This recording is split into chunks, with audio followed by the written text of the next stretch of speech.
Violence impacted my life in a surprising way. I didn't think that it would affect me through any of my children. First time it happened, we thought it was just an isolated incident, that he was around the wrong crowd or something like that.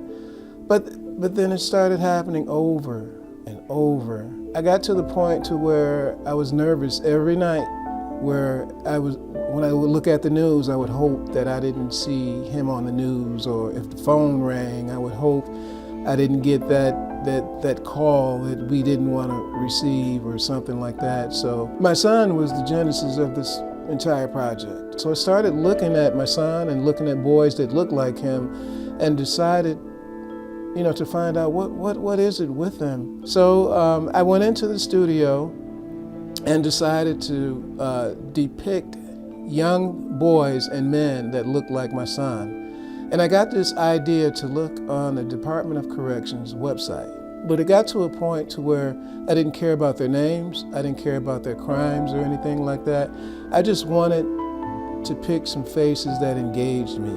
I would go in the studio after work, which was like mid-afternoon or something like that, and I would stay there till late at night and just lock myself in the studio and work on these paintings. And the more I did them, the better I began to feel. When I started creating the watercolors, I started building them on the wall in the studio.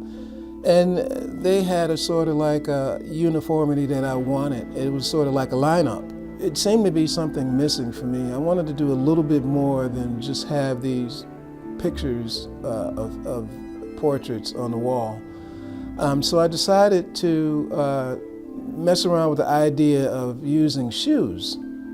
So I took my shoes off and I put them on the floor under a painting. The boxes symbolizes a path in their lives where they're at that point. But it doesn't mean that they have to stay there. It means that you can go do the right thing, or you can keep doing the same thing over and over and over again. We all have a lot of similarities in our lives. Crime has affected me, a lot of my friends. It's not something that's unusual or anything like that. I just decided to talk about mine through painting. Painting is my mouth.